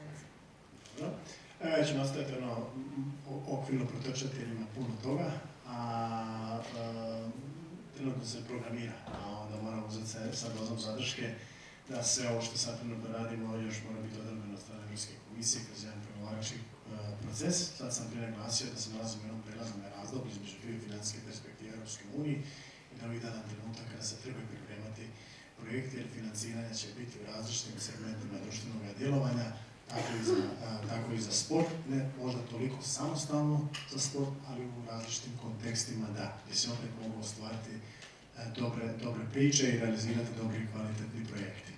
Jedan od ključnih sada instrumenta je nacionalni plan oporavka i otpornosti, ali evo tu je kolega i Družak, pa možda i on može kasnije reći koju rečenicu više, oni su sadržani za ovaj dio koji se tiče i turizma i sporta ispred Vlade i Ministarstva turizma i sporta. Drugo su fondovi koji su dostupni kroz Europski fond za regionalni razvoj.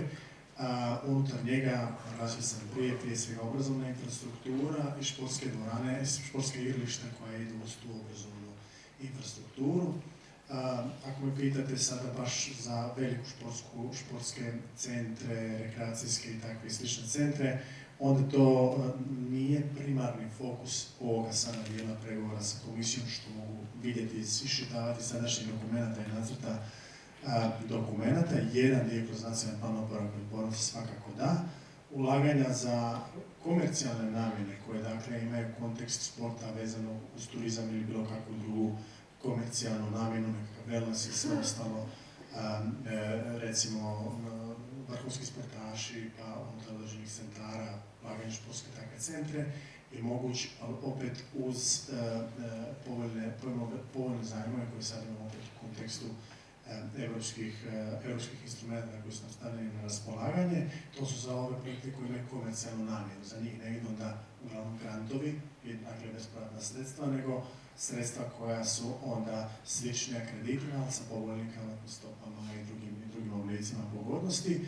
Zatim imamo Europski socijalni fond. Kroz Europski socijalni fond omogućava cijeli niz umrežavanja sa različitim udrugama. To su više projekti koji su vođeni zajednicom, uključivanjem različitih segmenata udruga ili jedinica lokalne samouprave i ostalih partnerstva u takove projekte, a kojima se želi potaknuti da se određene marginalizirane skupine u društvu, pogođene skupine u društvu, prije svega mladi u određenim socijalnim kategorijama, a i invalidi, uključuju u društvo putem sporta, da sport služi kao jedan medijator u toj inkluziji. Uz to, kažem, posebni programi su razvijeni za potpomognuta brdsko-planinska područja i otoke, jer se u tim krajevima podrazumijeva se da infrastruktura slabije razvijena, pa su omogućeni set mogućnosti ulaganja u infrastrukturu, manju infrastrukturu društvenog i športskog karaktera, i tu će biti jedan stanoviti iznos sredstava koji će nastaviti se na raspolaganju upravo takvim i sličnim projektima. A kroz ulaganje u gradove, urbane sredine, još postoji instrument ulaganja na različite brownfield lokacije. Vidjeli smo primjeri nekih gradova koji su kroz prethodna razdoblja ulagali u športsku infrastrukturu, brownfield zonama, primjerice bivših vojarni ili bivših industrijskih područja koji su postali kroz jednu revitalizaciju kvalitetni športski resursi i centri, takav je na vid ulaganja moguće. Ali sada, evo, generalno govoreći, znate kako je s europskim fondovima, to je dakle prilika ima, treba imati određene projekte koji se prilagođavaju određenim natječajima. Vjerujem da i ljudi koji su, kao što su ispred Odbojkaškog saveza, tražili određene projekte, znaju na koji način to funkcionira sami postupak apliciranja i da ako se na vrijeme krene sa određenim idejama, da se onda mogu pronaći u sklopu natječaja koji će biti naravno dostupni, bit će informacija o tome kad koji natječaj će ići u sljedećoj godini, pa će se moći informirati o tome koji su projekti se mogu prilagoditi za koji pojedini dio natječaja. Ono što bi dodao još samo za kraj, kad će time završiti, veliki naglasak se dakle kompletnoj perspektivi stavlja na ozelenjivanje, znači i digitalizaciju, sve ono što ima zelene komponente unutar tih infrastrukturnih ulaganja ima prednost prilikom takvih natječaja, jer imamo ambiciozan cilj, osim ovih unutar sporta, naravno da Europa radi veliki zaokret prema klimatski neutralnom kontinentu 2050. godine s aspekta naravno ispusta štetnih stakleničkih plinova i sve podređeno je horizontalno tom jednom cilju, tako da sva infrastrukturna ulaganja koje tome doprinose su konkurentnija i bolje će prolaz na natječajima koji nam se uskoro spremaju. Hvala vam, ali početak uvijek svega je neki plan, jel tako? Ako sam dobro shvatila, znači gdje god da krenemo, uvijek nam treba neki strateški plan kao preduvjet za apliciranje na bilo koji fond. Evo, još jedno posljednje pitanje, možda za gospodina Primorca ispred Olimpijskog odbora kao člana vijeća ili za gospodina Družaka ispred ministarstva. Na koji način mislite da ili Ministarstvo sporta ili možda Hrvatski olimpijski odbor mogu dodatno pomoći našoj bazi da postanu spremni ili da jednostavno mogu napraviti neki suvisli strateški plan i početi poslovati u skladu sa ovim smjernicama koje nam propisuje Europska unija? Eto recimo, mi ovih dana u stvari vršimo edukaciju diljem Hrvatske prema sportskim zajednicama, sportskim savezima, kako i na koji način pripremiti potrebnu dokumentaciju za natječaje koje provodi Ministarstvo turizma i sporta. Dakle, prije svega kada je u pitanju sanacija, odnosno obnova sportske infrastrukture. Kolege prolaze, obilaze cijelu Hrvatsku i vršimo edukacije i to je jedan od načina kako u stvari pripremiti sve moguće dionike, odnosno zainteresirane u sustavu sporta da sudjeluju u tim slučajevima, bez obzira bili oni lokalnog karaktera, odnosno bili oni nacionalnog karaktera ili bili oni karaktera Europske unije. Mi smo, znači, odnosno vlada kada je formirana, anticipiralo se i upravo ovaj novi financijski okvir u kojem je u stvari težište bačano na oporavak gospodarstva, na zelenu Hrvatsku, na digitalnu Hrvatsku i znalo se je već tada da sport kao takav neće biti targetiran, neće biti u stvari meta mogućeg izravnog financiranja od strane tog financijskog okvira, već kroz neke druge načine, kroz druge modele. Formiranjem Ministarstva turizma i sporta gdje su se spojile u stvari dvije aktivnosti, dva brenda, dvije djelatnosti našeg društva po kojima smo konkurentni u svijetu, po kojima smo poznati u svijetu, kojima doista možemo reći da smo čak i u samom vrhu na neki način uspješnosti. Te dvije djelatnosti su spojene u jedno ministarstvo kako bi upravo, kao što je rekao kolega Erlić, i kroz novu komponentu u okviru dugoročnog nacionalnog plana oporavka koja je alocirana sa 2,2 milijarde za Ministarstvo turizma i sporta, od kojih je predviđeno nekih 900 milijuna za u stvari ulaganje u turističku infrastrukturu koja ima sportska obilježja, odnosno u sportsku infrastrukturu koja ima svrhu i zadaću produžiti turističku sezonu, donijeti novu ponudu, povećati kvalitetu ponude i na taj način recimo donijeti i doprinijeti jačanju državnog proračuna. Imamo konkretan prilog i to uvijek, odnosno primjer i to uvijek gdje god mogu naglašavam, a to je grad Poreč koji je ljudi iz Poreča, gradonačelnik i ekipa tamo oko njega su prepoznali što znači sport za turizam generalno, što znači za gospodarstvo, uloživši i u dvoranu i jednostavno prihvaćajući sve moguće natjecatelje i natjecanja, oni su u stvari svoju sezonu turističku produžili. Mogu reći isto tako jedan dobar primjer, ove godine je bilo u 6. mjesecu u Osijeku na Pampasu svjetsko prvenstvo u streljaštvu koje je trajalo 3 tjedna. U ta 3 tjedna to je bilo nekoliko selekcija, muško i žensko. Vi u gradu Osijeku i okolici 20 km oko Osijeka nije bilo praznog kreveta. Dakle, to govori koliko je sport izuzetno bitan za ukupno stanje financija u državi, za zapošljavanje i za sve one druge stvari o kojima je evo i predsjednica, bivša predsjednica gospođa Kolinda govorila. To je dakle na neki način perspektiva i to je način i dobro je prepoznato kroz ove fondove. Ja se nadam da ćemo i mi svojim stalnom edukacijom, obilaskom terena i u naravno dogovoru i sa Ministarstvom regionalnog razvoja potaknuti naše djelatnike u sportu, naše sportske djelatnike da se i oni osnaže, da nađu i oni hrabrosti da se prihvate prijavljivanja na europske projekte, kako bi ipak i kroz tu nekakvu ušicu od igle uspjeli privući sredstva za sami sport. Možda je još dobro i naglasiti, obzirom da je sportska infrastruktura temelj u stvari, ako govorimo da su klubovi temelj sporta, sportska infrastruktura je temelj da ti klubovi mogu na nečemu raditi i ostvarivati taj sportski rezultat. Činjenica je da je sportska infrastruktura u Hrvatskoj često nedostatna, a i ona koja jest je često neadekvatna i da ona zahtijeva određene prilagodbe, pa i u okviru, rekli smo sada, i zelene Hrvatske, ali i kroz Fond za zaštitu okoliša i energetsku učinkovitost, gdje smo uspjeli dogovoriti, mislim, nekih 60 milijuna kuna koje ćemo od 2. mjeseca krenuti također u natječaj za oporavak, odnosno za obnovu sportske infrastrukture kada je u pitanju energetska učinkovitost. Mislim da i na taj način ćemo polučiti i pomaknuti se korak naprijed.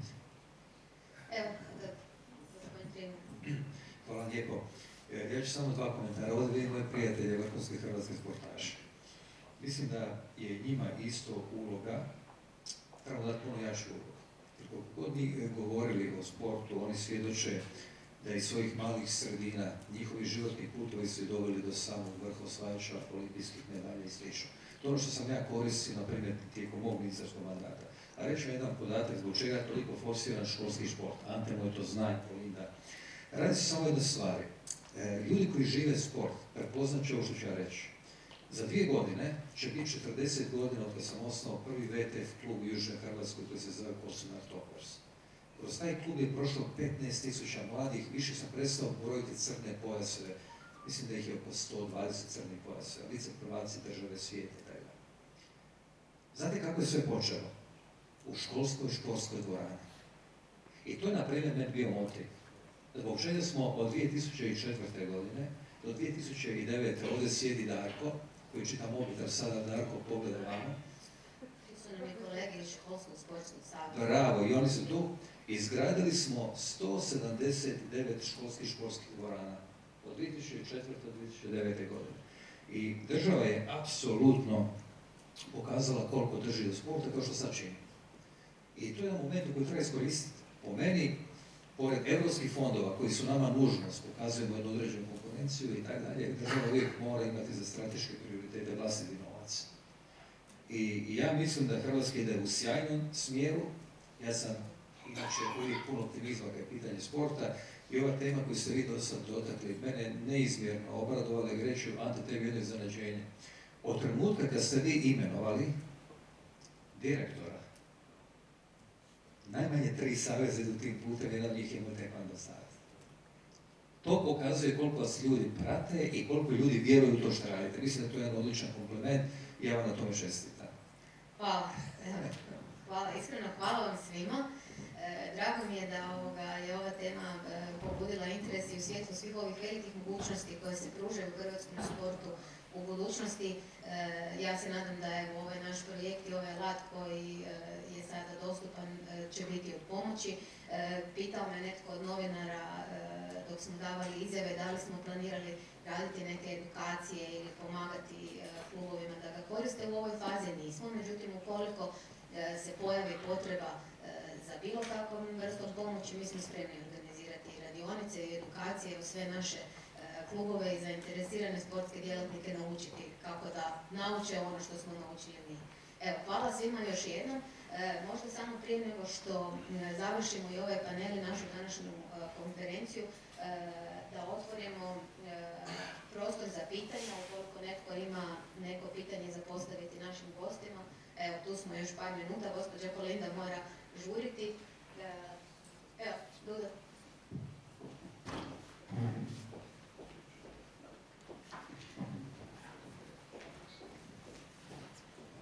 Morao sam se javiti zato što me ponukao moj prijatelj Dragan sa jednom riječju, to je izvrsnost. Mi se danas nalazimo u Zagrebačkoj školi za ekonomiju i menadžment u ovim prekrasnim uvjetima i studenti uživaju sasvim sigurno u ovom prostoru. Tako, studentice. Imate odlične profesore. Dragane, Sveta Katarina je jedna od najboljih poliklinika, ako ne najbolja u Hrvatskoj za zdravstvo. Isto tako, često sam gost. Uživam u onim prostorima i u radu sa tvojim doktorima. Upravo to je potrebno u hrvatskom sportu. Zato molim gospodina iz Ministarstva europskih fondova, kojeg sam stvarno pomno slušao i puno toga je rečeno, da učinite upravo ovo što ste sve rekli, a to je pomoć hrvatskom sportu kroz infrastrukturu i kroz trenere. Ovdje sjedi jedan trener koji slučajno je otac dvoje, jel? Prekrasnih cura, djevojaka, žena, majki, reprezentativki, cijeli život u trenerskom pozivu, ili ova moja uma ovdje, Marija Zolović, da ne govorimo o njezinim uspjesima obitelji. Prema tome, fondovi da za infrastrukturu ovih školskih dvorana i investirati Ante u trenere.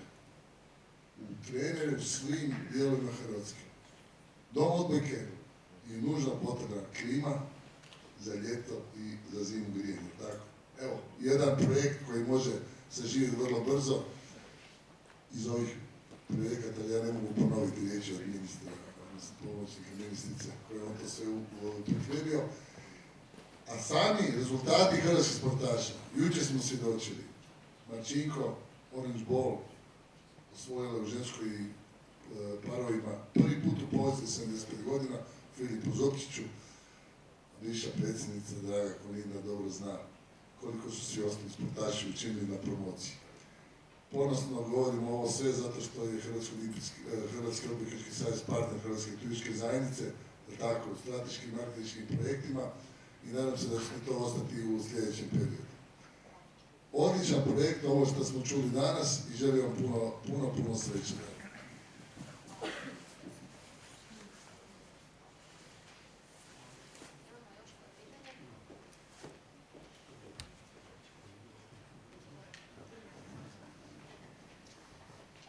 Evo, valjda smo bili dovoljno jasni kad niko nema nikakvo pitanje ili možda ste toliko zbunjeni da ne znate ni sami šta bi pitali, ali i u jednom i u drugom slučaju naša web stranica je javna, svi naši kontakti su gore, Hrvatski odbojkaški savez isto tako ima svoju web stranicu sa svim kontaktima, dakle što god vam bude trebalo, bilo kakva pomoć, bilo kakvo pitanje, informacija, bilo kakav prijedlog ili sugestija ili kritika, sve je dobro došlo.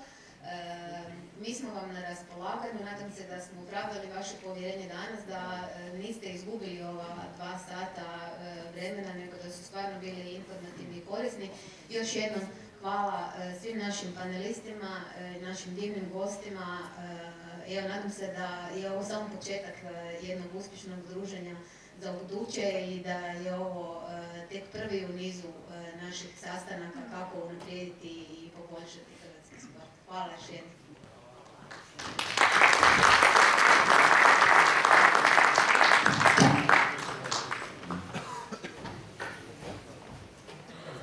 Evo, prije samog kraja, da ukratko samo isprezentiramo još ono s kojim projektima vezani za sport se još uvijek radi.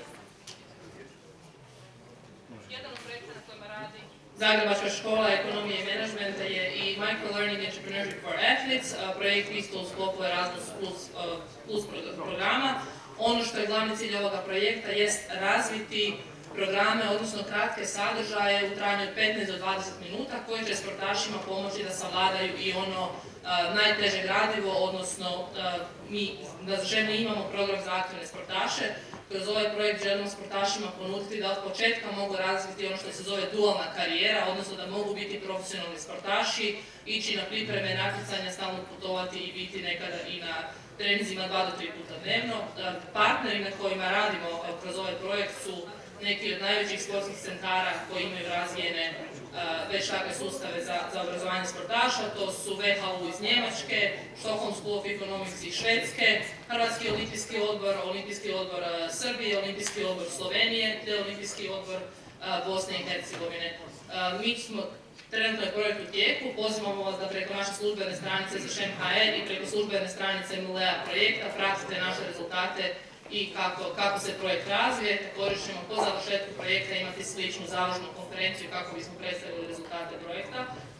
S obzirom na profil gostiju danas, mi pozivamo i kolege iz Kineziološkog fakulteta iz Zagreba, odnosno gospođu Svitu Gregov, da ukratko predstavi projekt vezan uz sport na kojemu rade i oni. Izvolite. Također sve, da odmah kažemo, sve vas sudionike pozivamo na kratak domjenak u Linea Cafe bar u Prizemlju, a evo čim završimo, slobodno se spustite u Prizemlje, u Linea Cafić gdje je Hrvatski odbojkaški savez pripremio domjenak za vas. lijepi pozdrav svima, hvala vam na strpljenju i još samo nekoliko minuta.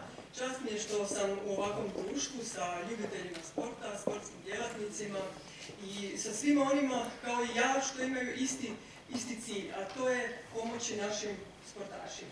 Fokus ovog projekta We Care, kojeg je glavni koordinator Kineziološki fakultet u Zagrebu, su upravo naši vrhunski i talentirani sportaši. Evo, bit ću kratka i predstavit ću vam ono što nam je, recimo, dala naša Europska unija, Europska komisija, dala nam je povjerenje od 3 godine da osmislimo sam projekt u fondu, financijskom fondu za ostvarenje ciljeva od 3 milijuna kuna.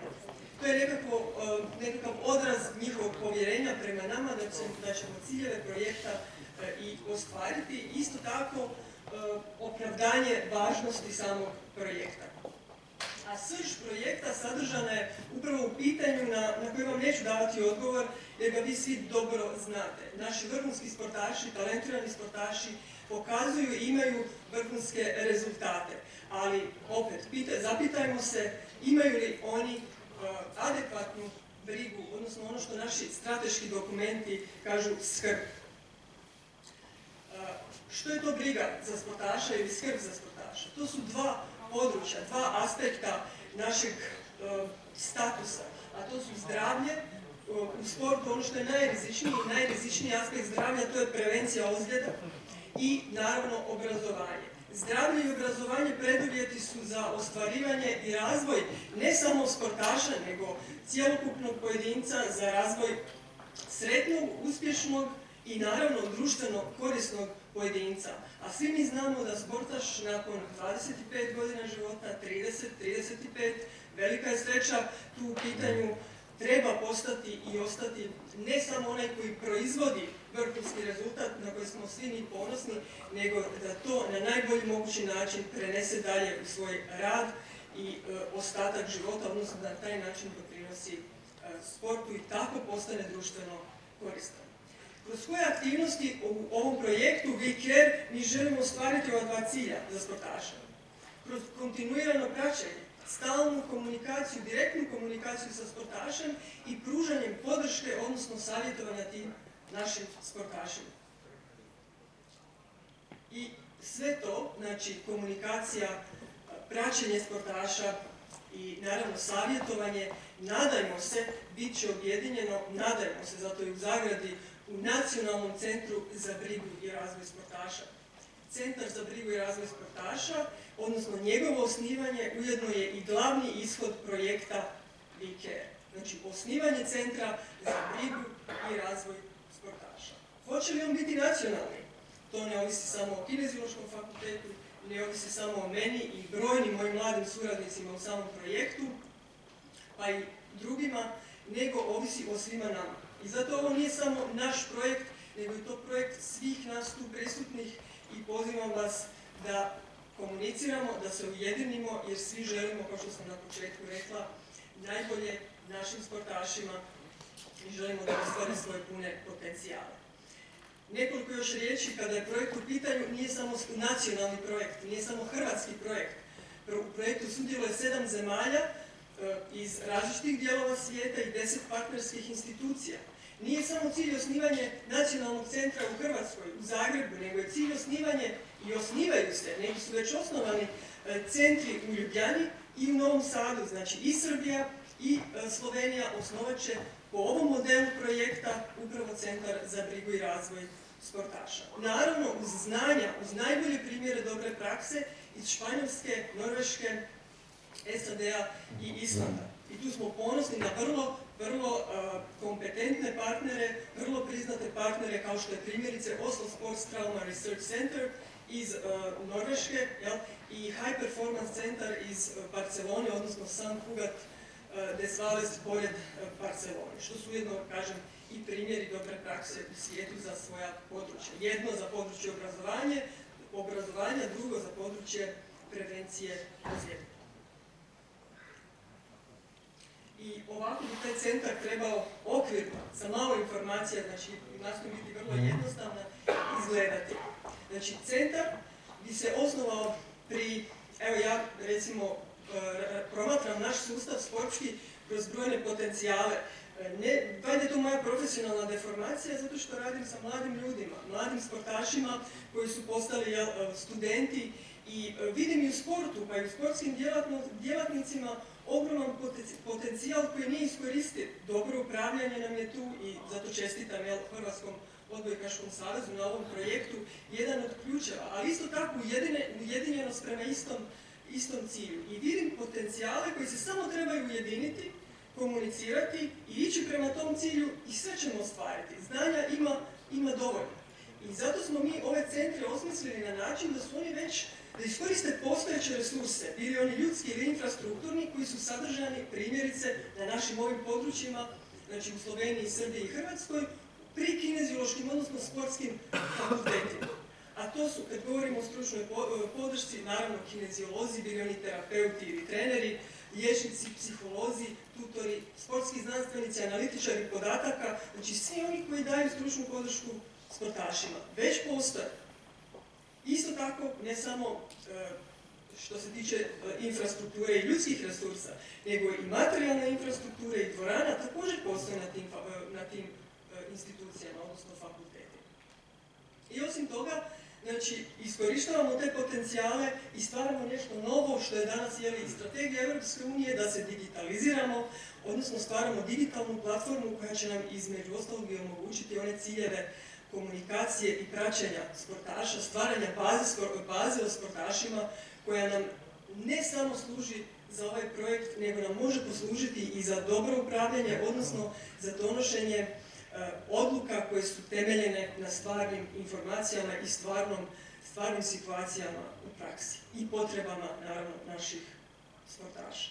I evo, time bih završila. Zahvaljujem vam na vašem vremenu i pažnji i naravno pozivam vas sve da se priključite, udružimo se i da na taj način stvarno pokušamo ostvariti ovo što nam je Europska unija na kraju krajeva i povjerenje koje nam je poklonjeno. Toliko od mene, hvala još jednom.